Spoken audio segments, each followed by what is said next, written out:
Welcome, podcast listeners. You are here with your host, Mr. BudgetPedalChap. It is episode number 290 of the Fret Salt podcast. Shit, that is getting close. Ever closer to a big milestone, that isn't it? It's getting real fucking close. Almost within planning distance, that is, isn't it? That's about 10 weeks away from... Yeah, 300's not a real milestone. 500's the next milestone. Yeah, I like that thinking.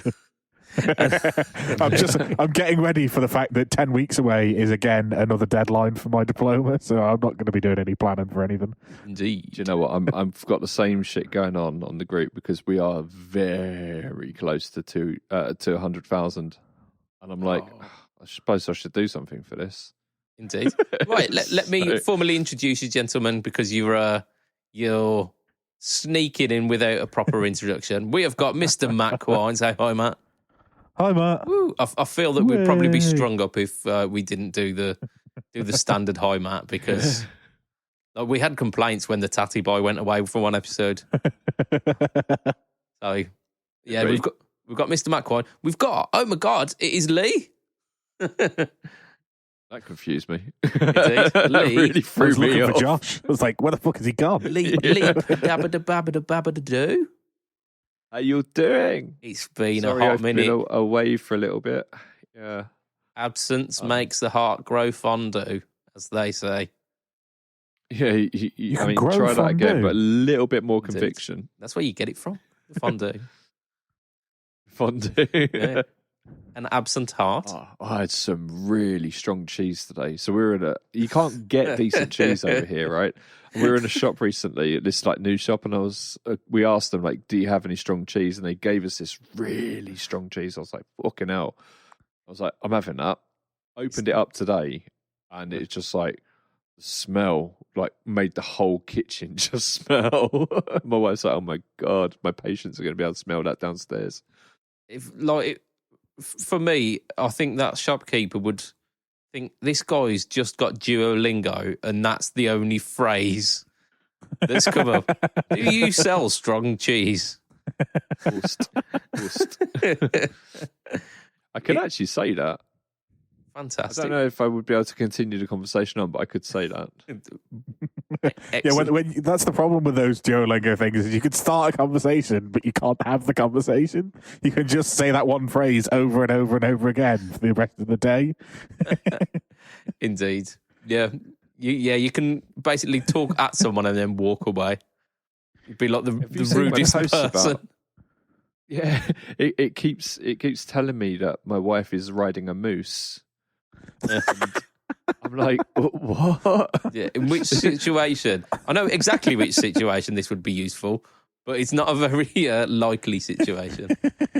We have had moose in the garden, but we haven't seen them. We've just seen the results of them being in the garden, i.e. huge footprints in the snow that are like 6 foot apart. It's like, what the fuck was this? What's the correct plural for moose? Because I mean, it's moose. Moosen. No, it's just moose. Mooses Is moose, and then Elgan is vermoose, and it's Elgana, I think, is vermoose, as in plural. The moose plural. No, not plural. The group of multiples moose. Yeah. Flera Elgan. Flera means several. I don't know. I'll work it out. Indeed. I mean, it's got to be the same as house, hasn't it? Because it sounds quite similar. House and heath. Moose and meese, Yeah, of course. But I was going to say, but then it would be moose and meese and goose and geese, and that doesn't work. Ain't English fun. Well,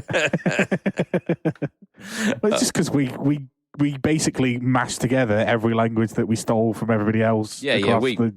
We pillaged the fuck out of the world, didn't we? Yeah, and then went, that's nice, I'm having that. We've stolen everything else. We've got the Elgin marbles. The only reason that the fucking pyramids of Giza aren't in the fucking British Museum is because they don't fit. Yeah, they were nailed down, so we couldn't really move them.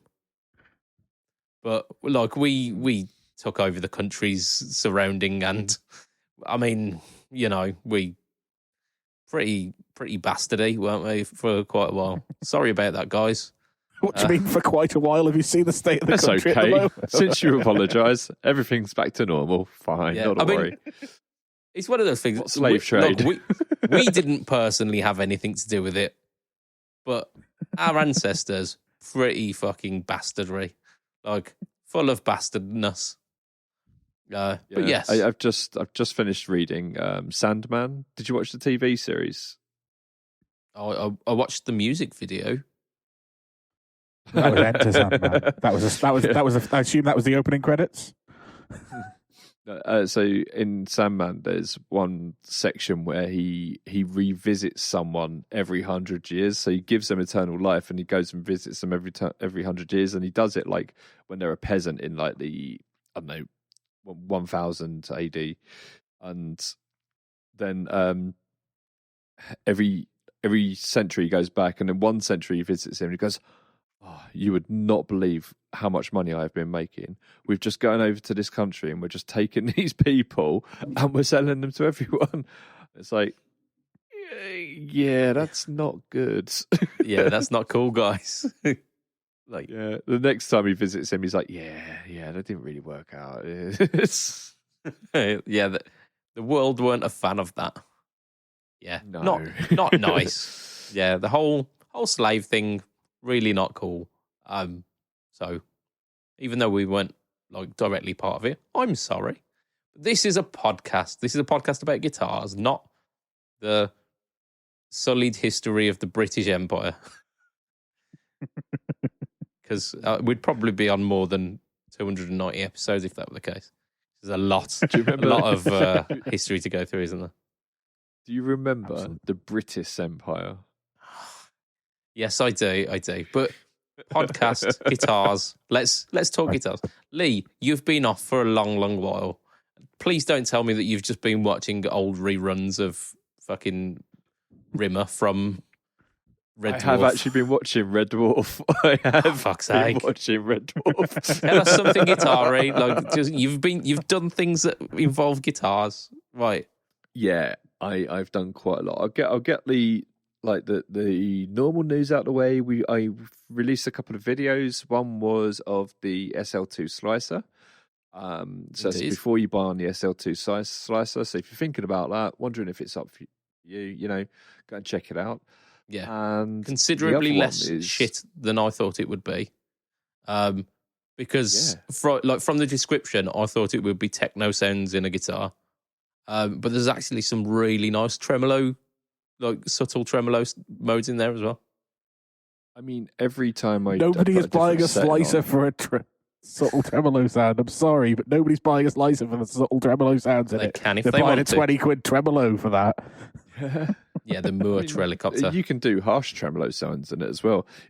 It's got a really good tremolo setting, which is what I think Budge is trying to say. But when you go to all the different settings on it, you've got, I think there's like 6-7 different modes on it, and every mode you go to, then you've got about 11 different variations on it, and you can download more as well, as you saw in the video. Spoilers. So it's got a lot of variety, and every time I put it onto a different setting, I feel kind of inspired to play something different, because it's kind of like playing with a drummer. It comes up with a new drum beat all the time, and like when a drummer does that, and you're in a band, and the drummer comes up with this new funky drum beat, you feel inspired to play, and it's a similar sort of effect, except you haven't got to put up with someone who can't keep time. You do. Just yourself. It's the other end of the guitar cable. Yeah. So you haven't got a basis to look at, like with a stink eye, if you go out of time with your own slicer. Yeah, exactly. And you don't have to keep shouting, "Do you even know what fucking dynamics means?" So yeah, there's that. Then we did the Ridge. Now, I haven't quite got through the entirety of the podcast that was released on Monday. I've been listening to it, but I've been very busy. So what did you think, Matthew? I mean, I'm pretty sure everybody will remember from last week, we were all really impressed with the Ridge, as much as we all wanted to just berate you and tell you it was terrible. Yeah, but actually, it's a really good pedal. I don't think it's for me. I think it's an expensive drive pedal if you don't use MIDI, because you've got basically 2 channels, haven't you? You've got like whatever you've got on the face of it and your preset.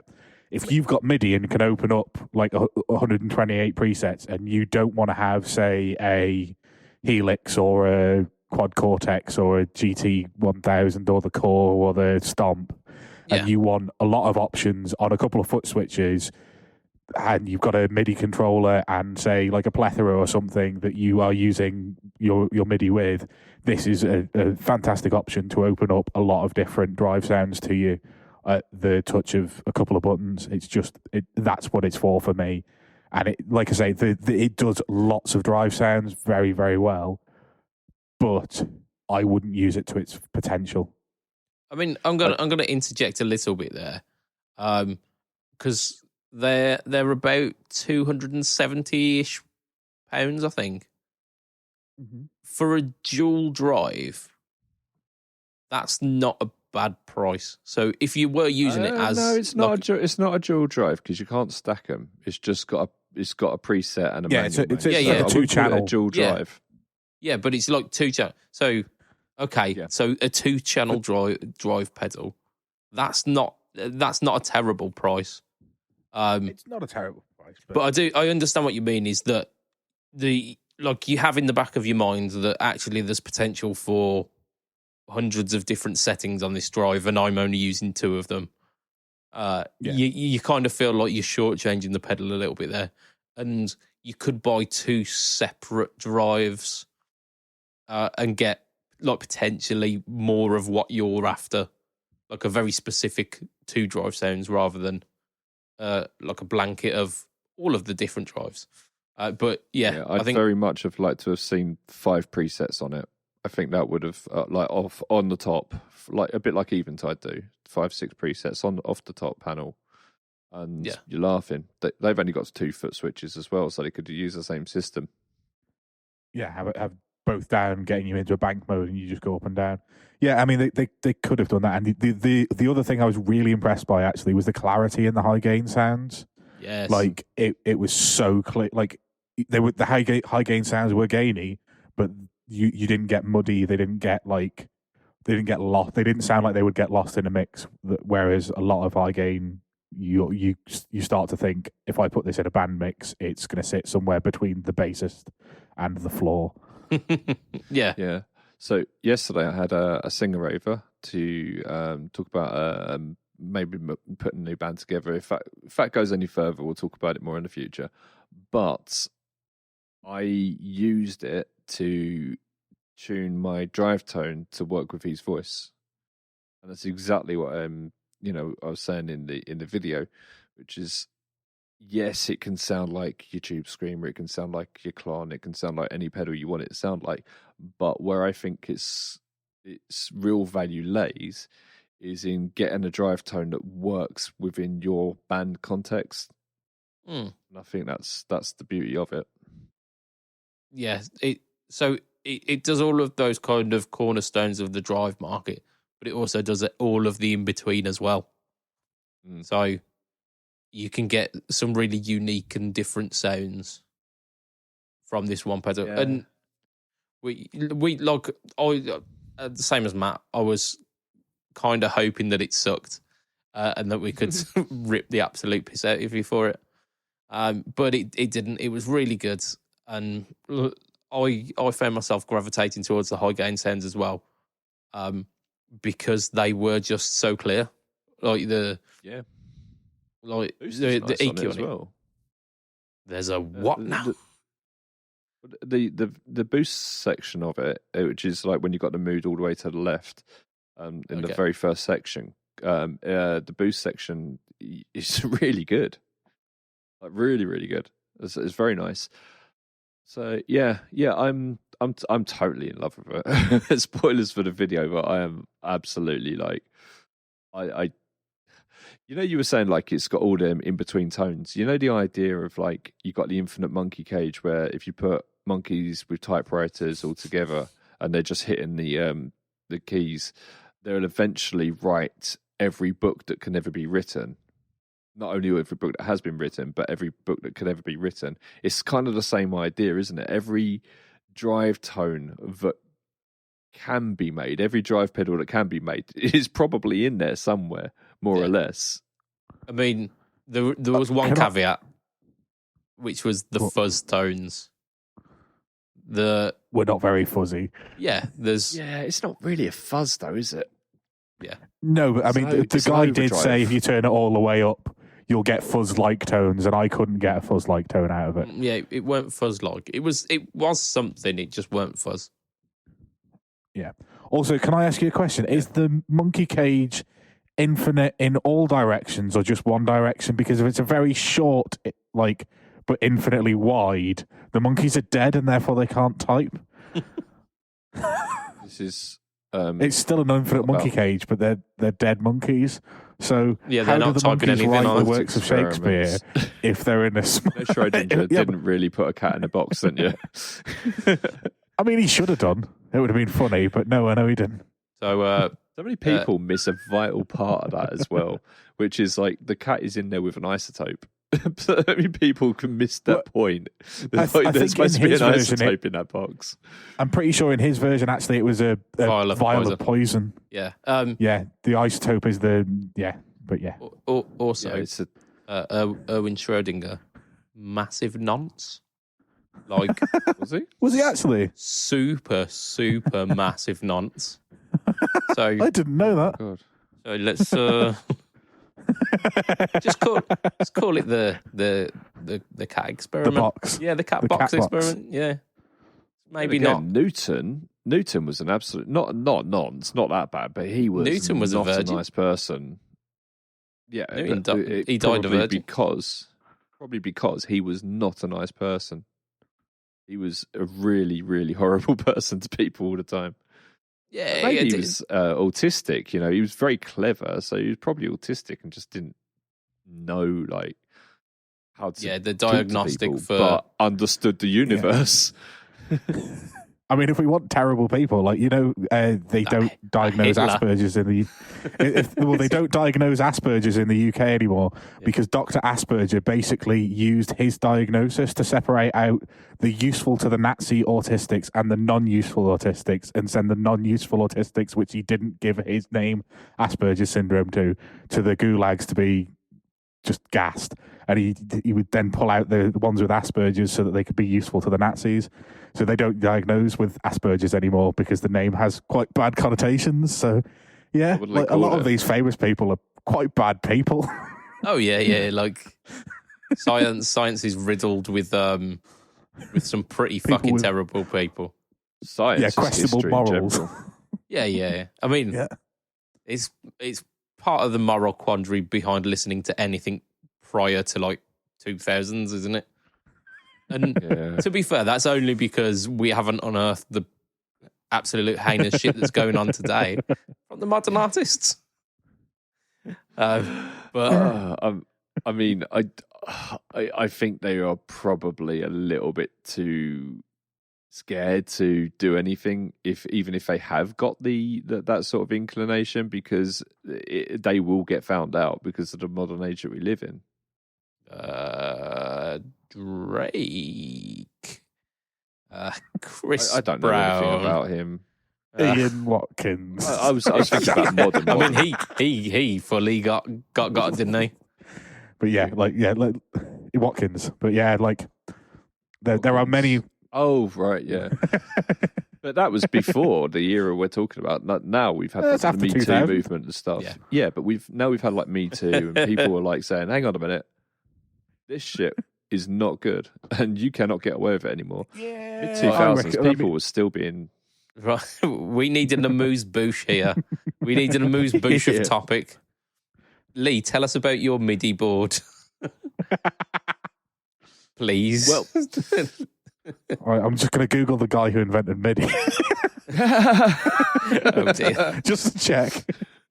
Oh, don't. Sorry. I'm not, don't worry. Just in case. Oh my God. I want to know now, but no, I don't. All right. So I have some friends in Australia, and they run a Show company off. called Pirate. My father lived in Australia for many, many years. But I have some friends in Australia, and they run a company called Pirate MIDI. And they make these small MIDI switchers, and most people who know my board and stuff will know I use the ES8 switcher, and I've used that for a long time. Love that thing. It's absolutely brilliant. I wanted to make a small MIDI board so I can have some pedals running with my Wazares. And if I'm going to, I just thought it'd be nice to have a separate board as well that I can kind of have a play with. So I thought, do you know what I'll put on this? I'll put my GT1000 core, which is the Boss Helix equivalent. The Helix, what's it called? The Stomp. HX Stomp, yeah. And I've got, what else have I got now? I've got my Meris Enzo. I've got my Eventide. Hang on, I'll pull it out. The board, that is. Excuse me, young lady. I'm sure there's a joke there, isn't there? Yeah, I've got the Eventide micro pitch. I've got the Pantheon Deluxe. So that's the twin Pantheon, and that's it. That's it. So I've got something that does chorus, flanging sort of things, a synth, a twin overdrive, and then the core that will basically do everything. And the core is my amp. It's my the whole brain of the situation. Yeah, exactly. But the controller is really nice. So I've put that together. I've wired that up, and now I've got to start programming it.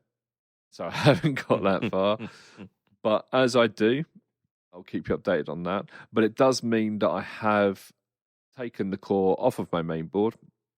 And I've been messing around with my main board today for lots of... Oh, what a headache. But I think we'll talk about that more in the Patreon. And and I'll tell you about my trials and tribulations, gentlemen and ladies.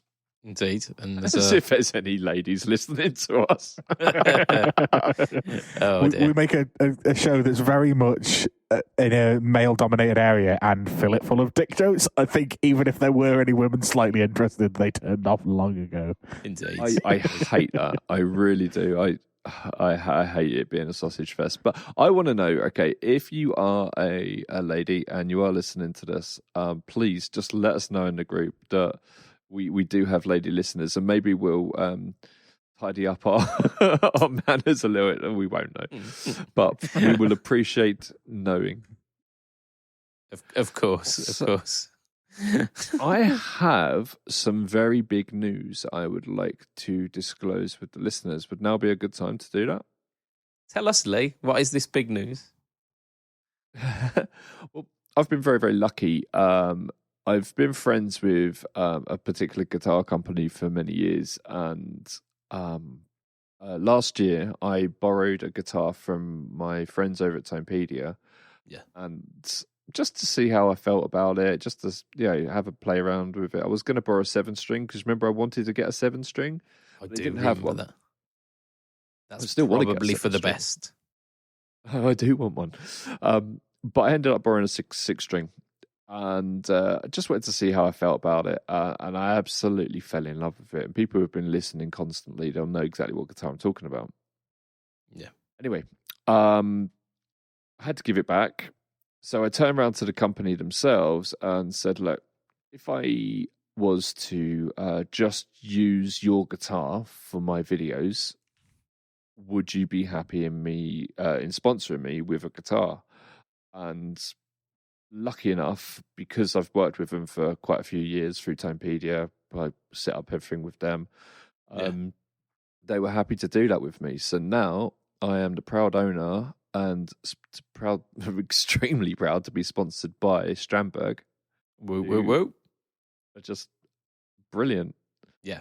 So, I'm really, really happy. All my videos now, moving forward, will feature the Bowden. I've got the Prog 6, and maybe I'll look at getting a 7 at another time. But I've got a Prog 6. I've got it here. Yeah, so it's like a natural flame color. Yep, and it's with it's like a rich light board, close to ebony. I've got the trem system on it, twin humbuckers which split, and oh my god, it's so good. These are the Sir pickups as well, so they just sound absolutely banging. I couldn't be happier. I don't think I've picked up another guitar since this arrived. I mean, that's my acoustic. That's what the lawyers want to hear. Like other guitars will feature on the channel if it's proven. If it like if I was requires, doing a Hendrix pedal, I'd have to pick up a Strat, Yeah, but definitely. I would feature this mainly and then add that in later. So yeah, it's I absolutely love it.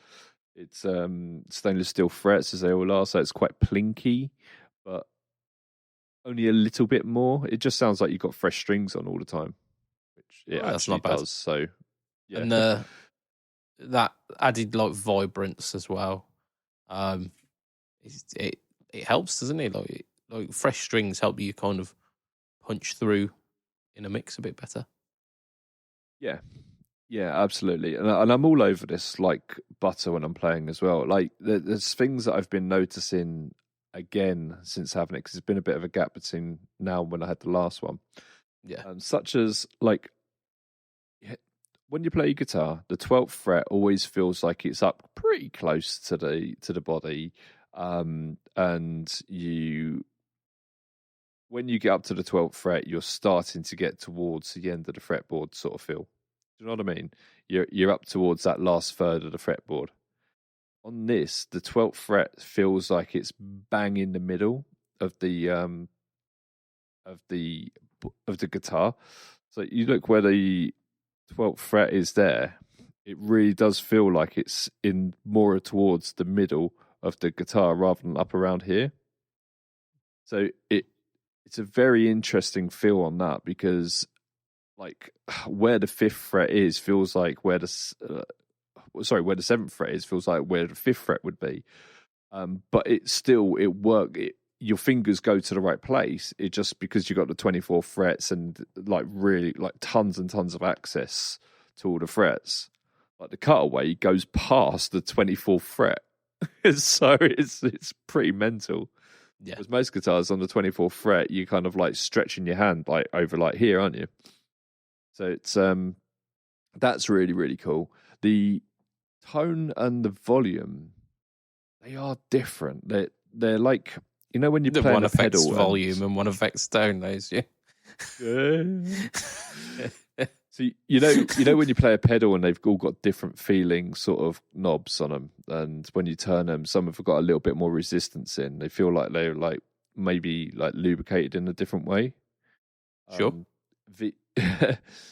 These have got that, and just the way they taper the tone and the volume is different, and it feels like you've got more control over it, which is really, really nice.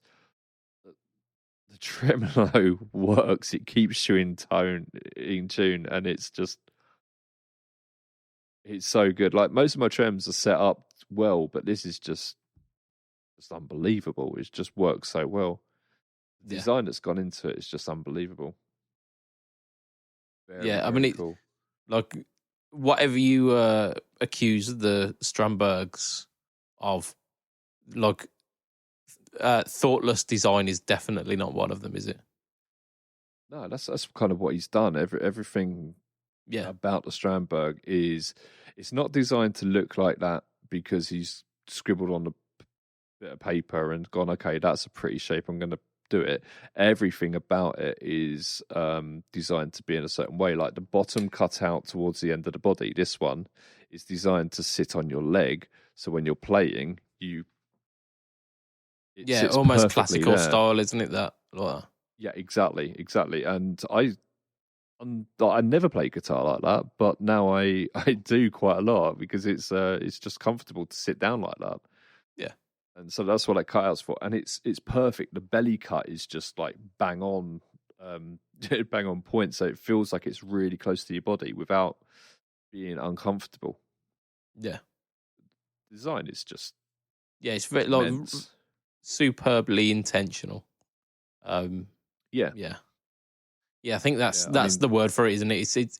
There's intent behind every choice with the instrument. Yeah.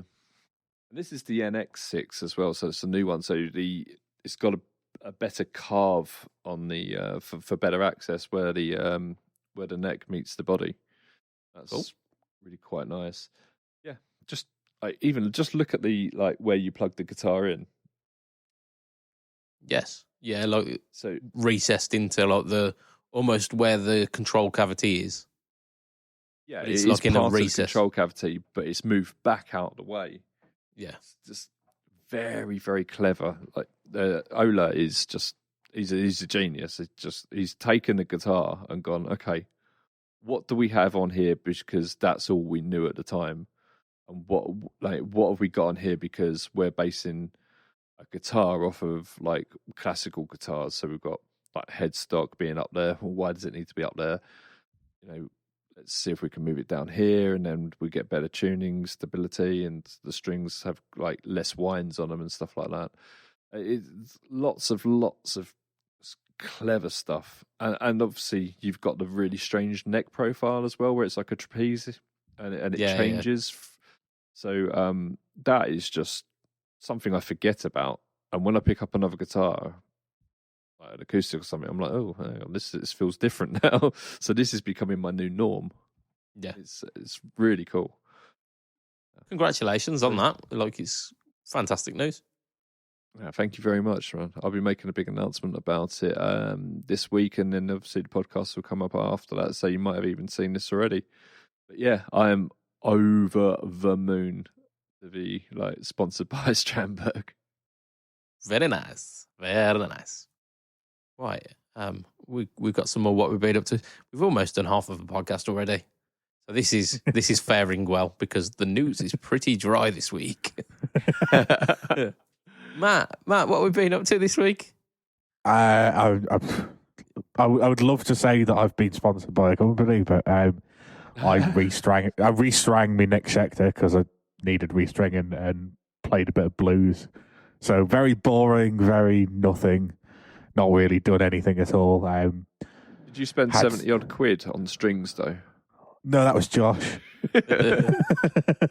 I don't know what. I spend 25 quid a month on buying packs of 3 elixirs every 2 or 3 months, just so that I've got strings in the house to restring guitars if I need to, but don't have to outlay all the money at once to restring all my guitars.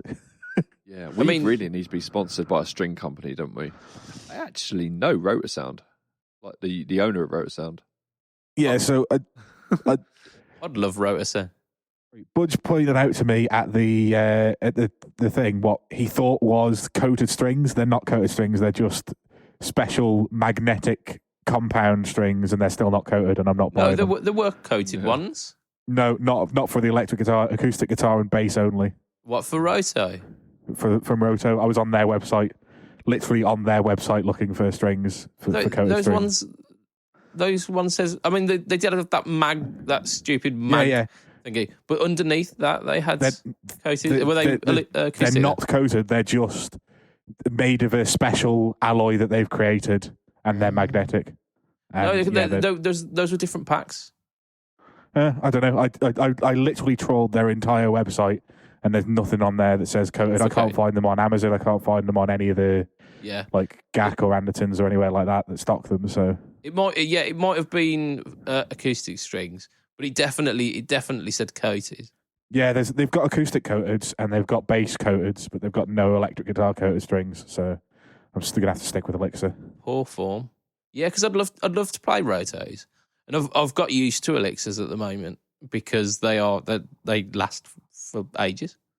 But I'd really want I really wanted to do Stringjoy because they do coated as well now. But the only place to get Stringjoy is through Homertone, and he's only got the old stock of strings, which are the non-coated ones. So I bought a set of those. Let's go with any company. It'd be Didario. I just love their strings. I don't know what it is, but I've never had a set that I liked on a guitar. Their balanced tension strings are just, I I love them. I don't want to play anything else. I just absolutely love them. I used to play D'Addario. They were fine. Yeah, I think I've found their cheaper strings better sounding than their more expensive strings, which was weird. But so like at the guitar show a couple of years ago, the one in Germany, the Guitar Summit, they were like giving them away, giving the strings away. And I was just like, yeah. You had to like enter this competition, but I went back every day and did the competition. They were doing that at the Brum one last year, I think, because they'd released their coated strings, and you'd try the strings out. You try 4 guitars and say which one was the coated one. Yeah. I didn't end up getting any of those, but like I'd happily play. I think it's just coated strings that I want at the moment because they just last longer. It's the way forward. Like, I don't know why anybody wouldn't play coated strings anymore. Yeah. Coated strings, if you've got non-corrosive sweat, will last you 2 or 3 years. If you're like me, a normal set will last you 2 gigs, whereas the coated ones will last you 6 months. Like I would never ever go back. I'm really bad. So I won't name the brand, but there's one brand of strings where I restrung a guitar in sound check, and the strings were dead and black by the end of a 2-hour set. Oh. Like my sweat, and it doesn't react with nitro paint because I've got a couple of nitro guitars, or I've had a couple of nitro guitars in the past. It doesn't react with nitro paint like I know, like Stevie Ray Vaughan and Rory Gallagher. Obviously, their sweat, both of them, just ruined nitro paint, and that's why their guitars went that way. Yeah. Mine doesn't react with the nitro paint, but it does absolutely ruin strings if they're not coated. Does it make you wonder why people have different types of sweat? I wonder if it's what we eat. It's just different chemicals that you produce. I don't know. I'm wondering. Yeah, I don't know what exactly it is, but I wonder if it's because I've got psoriasis and eczema, so I wonder if also something in my sweat causes those 2 things as well. So it could well be that, but I don't know. Could be. Yeah. I might look. The upshot of it is quite interesting. General practitioner. So the upshot of it is that coated strings winner. Yeah, absolutely. I just have to have coated. Like, what I will say actually is the only ball coating feels crap under your fingers, so I don't use their coated strings. I don't know why. It feels harsh under your fingers compared to the Elixir stuff. So who do you use? Elixir only. Literally Elixir only. I've not tried D'Addario because I didn't like their uncoated strings before I learned about coated strings. And I was going to try the Roto ones, but they only do them for acoustics, and I don't need to restring my acoustic. No, not yet. Yeah, so I'd say I know Roto Sound. I've met Jason once. I was introduced to him by a friend. I had a chat with him, and I did say to him, like, do you do balanced tension strings? And he was like, all strings are balanced tension. And I was like, that conversation's going somewhere, isn't it? So yeah, maybe it's a similar sort of attitude to coated strings. I don't know. No, I mean it looks like they're going that way because, like I say, they've got them on the bass line and they've got them on the acoustic line. So I imagine they're in the pipeline, just not released yet. Yeah, as soon as they start doing it, I'll definitely take a peek at those. Yeah, the Elixir coating, it doesn't really feel any different than uncoated strings to me under the finger. Yeah, and it just means that they last quite a long time. So, I might try them. So I should probably mention what I've done this week. I'm going to do a little whistle stop tour because we've got a few things to mention this week. We've got a hot take that absolutely went down like a lead balloon last week. Right. I have released a video today, literally today, about the Donna Morpher, which apparently is a Sir Riot clone. Who knew? The Sir Riot, I didn't think had different clipping modes or like EQ modes to it. The original one definitely didn't. Yeah. Whereas this one does. So have they improved the circuit? Who knows?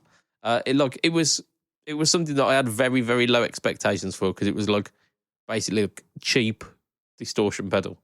It's like this is probably going to be exactly how much I expect it to be worth, which I bought it for a tenner. So, like, surely it's going to give me at least £10 worth of joy. But it sounded really good. It was like kind of modded Marshall tones, and the Sir Riot clone that I tried before, which I think was the Joyo US Dream, the EQ control, like this tone control of it, didn't go far enough. It was always a bit too dark. Whereas the Morpher seemed to like completely do better than that. And with the toggle switch as well, it had like 3 different kind of presence controls for the pedal. It was really good.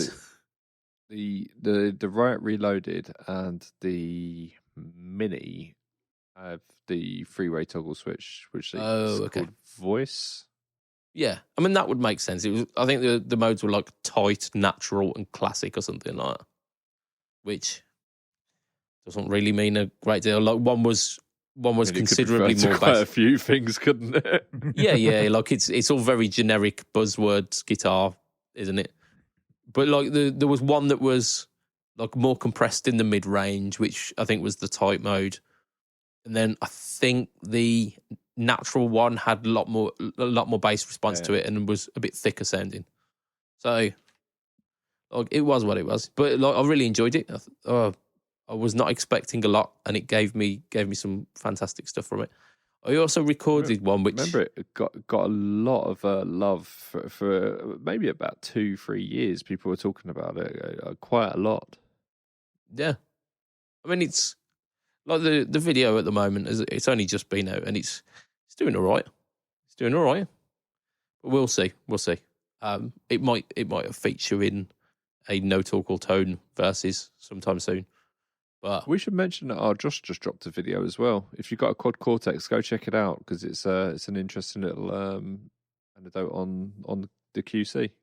Yeah, it's the hybrid mode, isn't it? Because like he talks about it when the Core OS most recent update came out, and saying how hybrid mode was a game changer, and he's actually done a video outlining just how awesome that is. So it's definitely worth checking. I have recorded but not edited a video for the No Talk or Tone series as well, which will probably come out next week, on possibly the craziest pedal that I've ever recorded a video on. Ooh. Don't tell us. We will see it. Yeah. I'm intrigued and excited. Yeah. I mean, it's...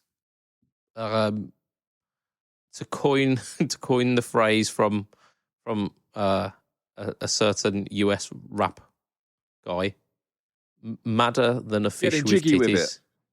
Oh, what? Sorry. You know what? You carry on. You carry on, Lee. In the summertime. And I'm gonna leave my what we've been up to with this final one, because hopefully by the time that this comes out, I will be dropping a video on this guitar over here, the Jet JS 400, which I've talked about on the Patreon a few times. I don't think I've mentioned it on the podcast. I haven't mentioned it. Is it like Jet from Gladiators? Oh, you fucking wish.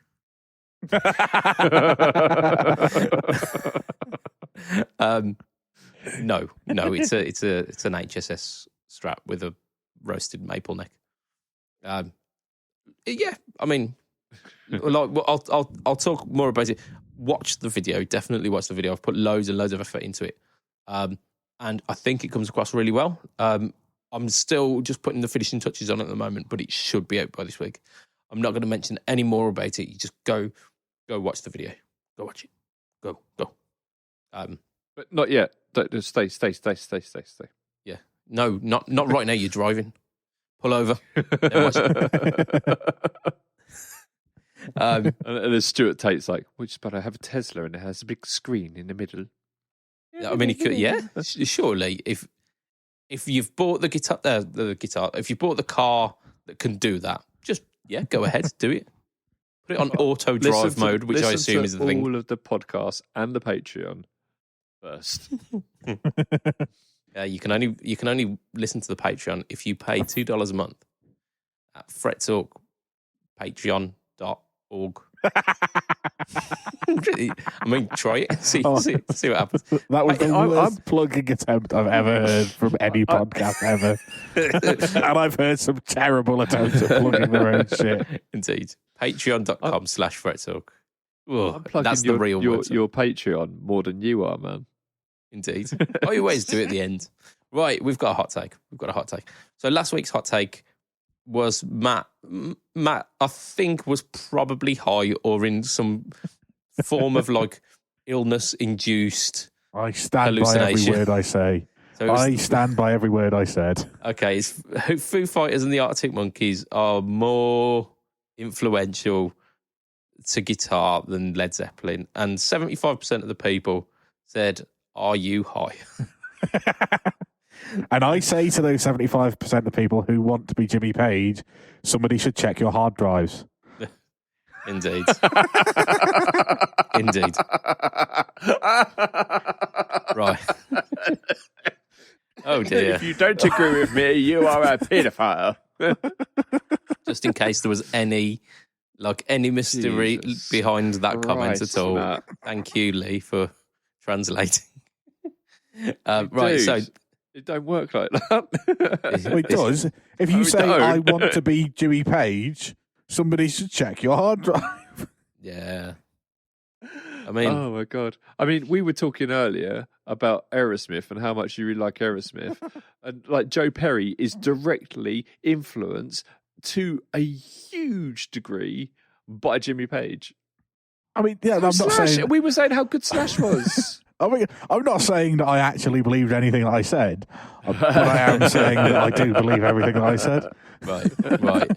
We'll leave that there because also somebody should check Slash and Joe Perry's hard drives. Like Slash puts the maddest shit on social media. Oh, he does, doesn't he? Oh my God! There is no way that guy's squeaky clean. Yeah, but there's no way that he's like. I don't think he's actually kind of like illegally bad. I think if he was, he would shut the fuck up. He's definitely fucking weird. Right, anyway, we've got a hot Does he still finish all of his tweets with that weird, like, IILL? Yeah, it's a picture of him. What the fuck is that all about? Text, isn't it? It's a picture of him in text. If you look sideways, it's him with his hat on. Right.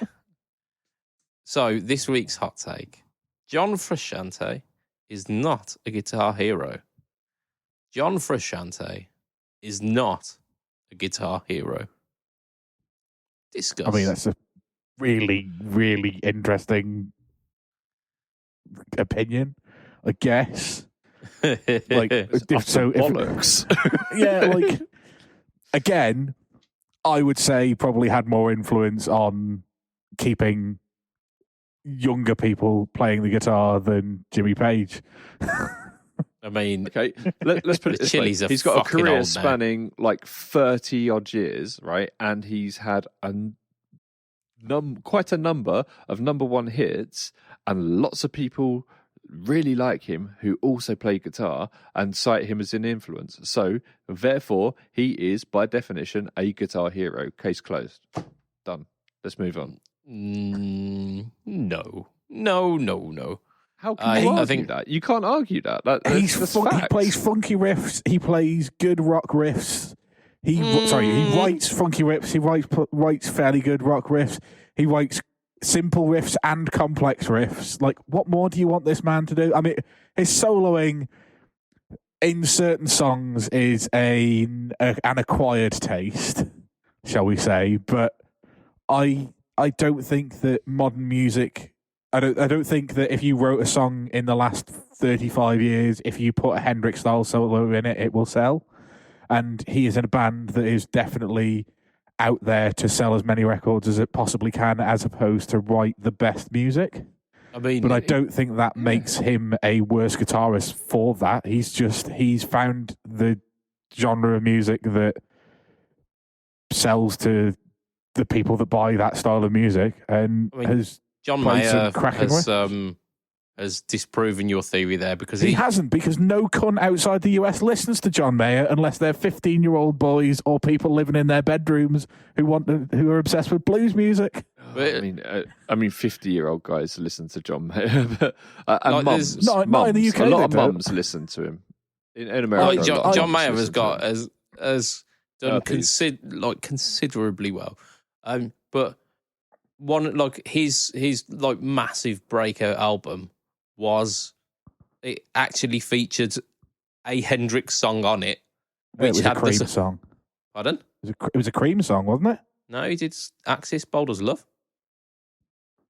I don't know. I don't listen to his terrible music Do you anyway. know who the only people I see talking about John Mayer is?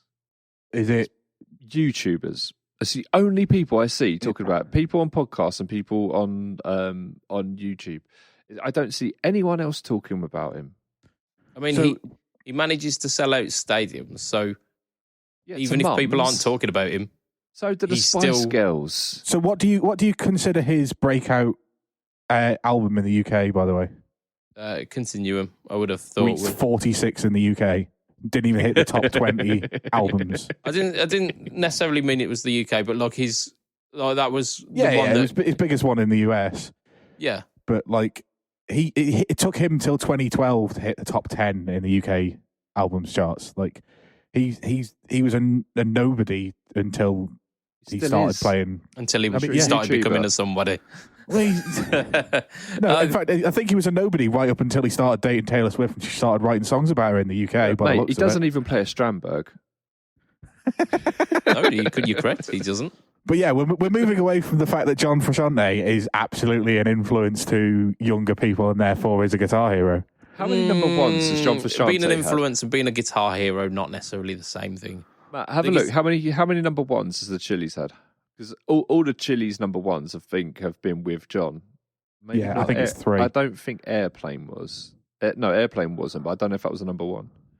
Yeah, but does a number one equate Multiple. to guitar hero-ness? Multiple. Because Multiple number ones. the Spice Yeah. Girls had...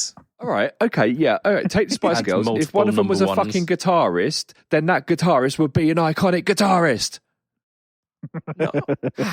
No. Yes. Yes, That's all. if the Spice Girls had a guitarist in the band, one of the Spice Girls, if Sporty was there, she was like, "Yeah, do you know what? Oh, look, check out my Les Paul. Like, check out No, my she came into classic practice with an 50 Ibanez. Strat and Paul Gilbert has Marshall." been over this. What? What? Who had a 50s Strat? No. John Frusciante. He plays 50 Strats into classic Marshalls, like Malmsteen. And Sporty Malmsteen's Spice had an obviously- Ibanez. She came into rehearsal one day and says, "Look at this F minor 11/6," and that's how they wrote "Two Become One." Apparently, You according wanna to be my lover. according to Paul Gilbert. According I to think Paul Gilbert. We may have gone off the point a little bit here. If you think about like absolutely massive guitar heroes, such as the questionably past people that we've mentioned, like Jimmy Page, like Eric Clapton, like Hendrix, how many number ones have they had? Because I bet they probably didn't have fucking many. Because their music was not mainstream, but they are guitar heroes because people the look time up it to was them. In the day, mainstream. their guitar was mainstream. Their music Also, was I mainstream. think the first 7 Led Zeppelin albums went number 1. Yeah, They didn't have think it's singles something that along went those to number lines. 1, which was what Lee was They going on didn't about release here. singles, you No, I think we were numpty. going- They never Yeah. released singles. Yeah. No. So they Led never had a Zeppelin number one famously- Because they didn't. If they released them, they would have had them. Mate, They Whole actually Lot of have had a Love number one was because Whole Lot of Love used went for number Top one. of the Pops as the main song. It was the most played song on Top of the Pops ever. Because it was the intro music. Yes. You equating number 1 success to guitar hero dumb is a fallacy. I'm Because talking about reach, because then he would have reached more people. So, duh. just He is a guitar hero. I know loads of people who cite him and like people love like him for his use of effects as well. Have you seen the size of his board? Yes, we talked about how it took a small team of people to bring it on for the most. I've just realised why I have to say that John Frusciante is not a Guitar Hero, and that's because he uses a Boss DS2 turbo distortion, and I fucking hate that pedal. So actually, I take back everything, and he's not a Guitar Hero. Absolutely, I think the biggest argument for it is that the 80s shreddy boys killed the archetype of the Guitar Hero. So then, what about Cobain? And it was, well, yeah, like people suggest it was the birth Matt of Bellamy. grunge which killed, but they weren't Guitar Heroes. It was the birth of grunge which kind of killed that archetype, that kind of Mark Tremonti. He's shit. Sorry, Mr. John Tremonti. 5. You got all these Guitar Heroes. That, What like, happened to whole... John 1 through 4? No one ever talks about that. I can't get behind Mark Tremonti because I don't think anybody outside of people who buy PRSs have ever heard of him, let alone listen to any of his music. John 5, again, nobody knows who John 5 is. They just know who Marilyn Manson is. So, it was not the era of the Guitar Hero, was it? No, but I would still say that there are, like, he mentioned Matt Bellamy earlier, and I'll guarantee there are people of my age who picked up the guitar because of Matt Bellamy, just like there are people of my age who picked up the guitar because of John Frusciante. Yeah, I think we've probably reached the pinnacle of our discussion here because you can add a decade onto Muse for the Chili's. Yeah, it's 10 years later and a bit more. I think Chili's were like 1985. I think. Yeah, I mean you've had prolific guitarists since. Oasis. I know people who picked up a guitar. You've just lost the argument. Yeah, that's killed it. Right, but it's true. A lot of people picked up the guitar. You should have ended while you were on a high. Who doesn't know how to play fucking Wonderwall? Everyone knows how to play Wonderwall. Yeah, John Frusciante is not a Guitar Hero. That's the hot take, and I will try and get the poll out on time this week. Oh, it's such a gentleman. Stupid argument. It really is. It's like saying argument. hot food is cold. It's basically saying the Chili Peppers are shit. And it's not. If he wasn't a Guitar Hero, that comment wouldn't have been made. I would say that the Chili Peppers were shit when Frusciante wasn't in them and are listenable when he's there. Yeah, and therefore he is a hero. No, he's absolutely opposite of a hero because he made that band actually happen. Without him, they would have fallen apart, and that would have been the right thing to do. Right, we're going to the news, boys. We're going to the news. Is the news about a John Frusciante Strat? I don't know. We've got 3 bits of news. I don't really want to cover any of it. You know what? We will. Is any of it actually news? Yes. Right. So, do you remember New Tubes? Yep. Yes. New Tubes. Yep. Vox, right? Yes. Vox own them now. Vox? That was the YouTube porn thing. No, you mean Korg. And Korg and Vox. Right. New Tubes currently have only really been used within like novelty pedals, haven't they? No, Gimmick they pedals used them and as those little Vox tiny amps. heads. So they had the little tiny ones, the MV50s, which were a good idea, but not really all that useful because they were very quiet. No, Vox brought out an amp about 3-4 years ago, and it was like a full size head, and I think it had more than one in. I think it had a couple in. Yeah, well, they're bringing out a 60-watt new tube combo now called the Clubman, which I'm not sure how long they'll get away with that name, but there we go. Vox Clubman 60. It's a new tube, very like small. There's also an amp. Would you say it's one a at a time, mini? boys? Would I? It's a small amp. Clubman. It's a small amp. So it's a 2-channel amp. It's got a clean channel that's got a bass, middle, treble, and has got like a rotary, almost like the Line 6 effect rotary thing, which has got like chorus, reverb, and reverb. And then it's got channel 2, which is your drive channel, which only has treble and bass, but also has like a separate chorus, reverb, or chorus and reverb. This is relatively affordable. It's like 300 quid, I think, 320 quid. So a potential. Rusty.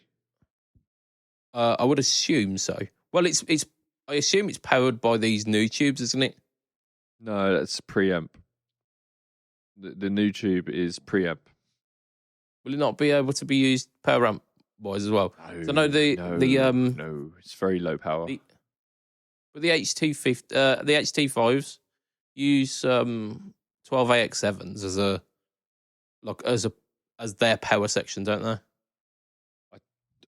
I'm no expert on these things in terms of the but I don't think I'm pretty sure I asked someone actually. When they first came out, do you remember when everyone was talking about being in the Tube Screamer and stuff, the new Tube Screamer, the white one?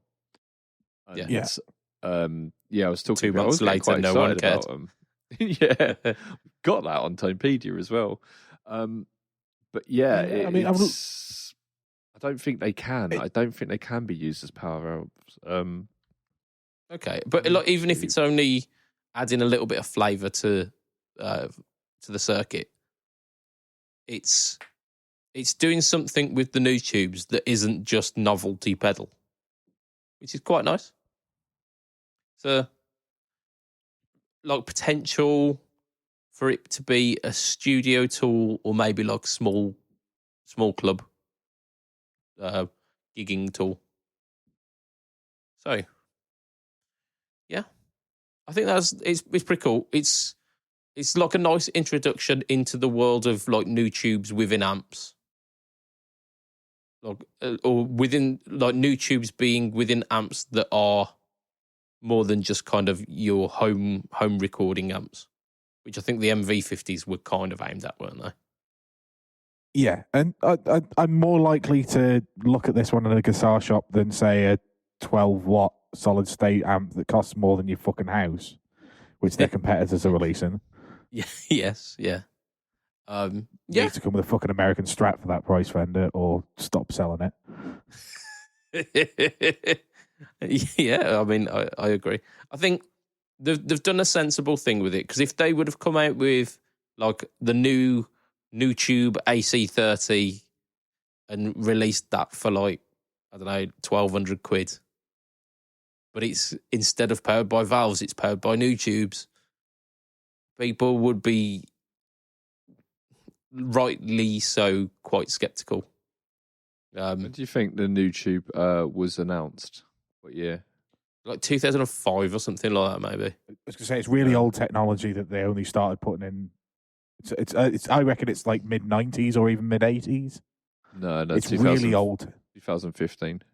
No, that was definitely a thing before then. I'm certain of it. Yeah, no, there was a similar technology. I remember someone saying that when they first came out of it, but the new tube was announced at the Korg Winter booth in 2015.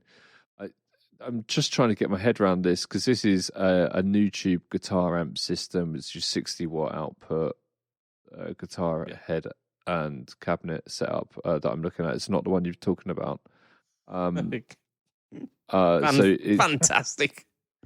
But it sounds very similar.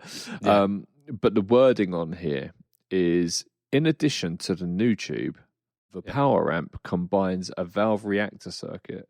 So it sounds like, in addition to the new tube, which is because they're talking about the preamp. The preamp features both clean and lead channels, in addition to the new tube, the power amp. So they're talking about it as a separate thing.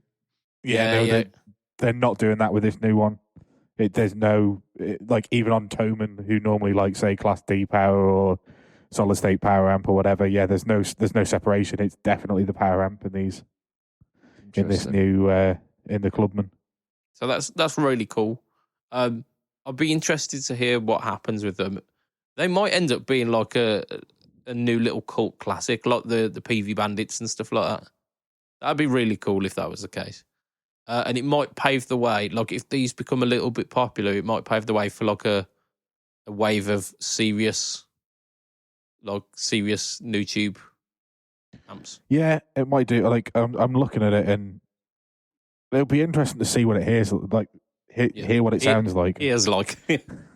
See what it hears like. Yeah, that makes it. Yeah, hear what it sounds like. Like, I'll be interested because if it is good, then maybe we're getting something different than the move to modelling units that sit on your pedal board and go direct into a speaker. Because I think that feels like the way that the amp is going to end up when Russia blows itself up to the point where we can't get any more tubes unless we buy them from China, who I assume will go to war with somebody at some point, and then we'll be screwed, and I'll never be able to revalve my amp again. There you go. This one says the MVX 150 series challenges existing concepts of tube amps. It features a new tube in both the preamp and the power amp sections. Yeah, that's very interesting. Yeah. So like the new tube is powering the unit. That's pretty cool. I might even go out and try one of these because I've had a few issues with my valve amp, like a well documented one where my amp blew up, and at the last gig I had like a scratchy pot that ended up making the power cut on my amp. And it took us ages. It took us about an hour to figure out that it was one of the pots that had a bit of dirt in it. But it's getting to a point where I could do with a really solid backup. And for like 300 quid, I could chuck that in the back of the car. And if it sounds pretty decent, it could be like a very, very good alternative. Yeah. Yeah, it's at the right price point, I think, is what I'm trying to say for the amount of faith that people have in the new tube. I would seriously consider something like Matt Simplifier or the Cab M or something along those lines as a backup because it's very small and easy to chuck in a guitar bag. Yeah. Yeah, I mean, we ended up running direct out of my board into the desk as an alternative, but then the amp started playing ball. But I'd rather go through an amp because it means that I can hear my guitar signal then. But yeah, I think they've pitched it well. So hats off to you, Vox. You've done good with this one. But I think that's where we're going to end the podcast for now, and we're going to jump onto the page to talk about broken laptop, broken valve, and a broken man. So we've both had broken laptops, haven't we? Spoilers. This is Patreon content. This is you're giving away some of that $2 milk. I don't think that people think we're going to say, "Oh, we're going to be talking about broken laptops," and then say, "Yes, no one here has had a broken laptop." Have you? Yeah. We're just talking about broken laptops in general. Doesn't it suck when laptops break? Yeah. No, I've never had one break, but I did see one on the sidewalk one day. Indeed. Right. So if you want to catch us all online, I've not done the Patreon. We've already done that. $2 a month. You can catch up on the Patreon content. It's patreon.com/FretTalk. And the people who sponsor Patreon wise are as follows. We've got Mr. Andrew Bimson. Like William Shatner. I may have shat in my pants. Let me do this goddamn outro. Right, we've got Mr. Andrew Bimson of The Rising of the Lights. We've got Mr. Doug Christ of 37 Effects, of Masters of the Cinematic Universe, and of the Just Surprise Me podcast. We have got Mr. Hugh G. Rection. Whee! We've got Mr. Ben Fletcher Pickups. We've got Mr. Brian Gower of the Tone Jerks podcast, of the Second Button podcast, and Off the Rails. And we have got Mr. Ross Philpotts. Booyah. If you want to catch me online, I am BudgetPedalChap. You find me at Facebook, Instagram, YouTube. YouTube is the home to the No Talk Altone series, which this week might feature an extra special video. So check it out. It might do. It very, very might do. Lee, where can we find you online? Just drop my book. So you can find me on Facebook. We run the world's largest pedal group community called Pedalboards of Doom, and you can find us, join us over on there. We're about to hit 100,000 members, and if you are the 100,000th member, well done. You get a prize of entry to the group. About 2 weeks after for your 1 year it. subscription. Oh, mate, we have just had a huge amount of requests come through to the group. Like, I've been doing like 1,000 requests in a day and still can't get it under like 1,000 requests. It just keeps going back up. It's mental.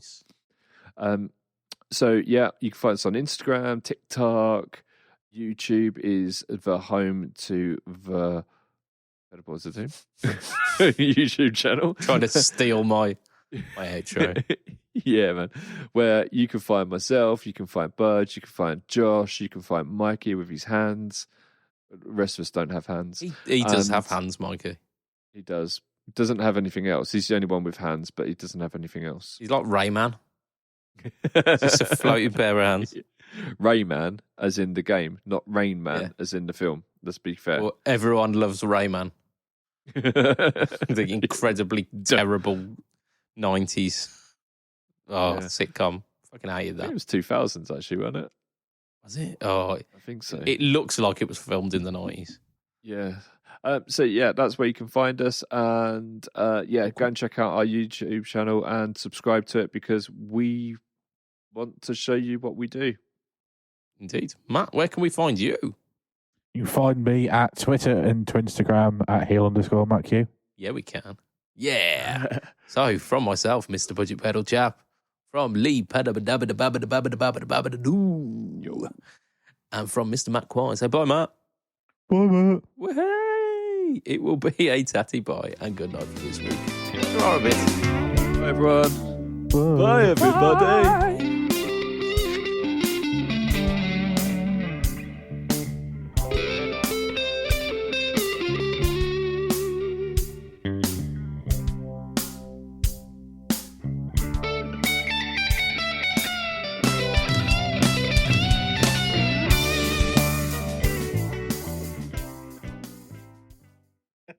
My wife found out I was cheating on her after she found all the letters I was hiding. She got mad and says she's never playing Scrabble with me again. That was terrible and brilliant at the same time. You know it.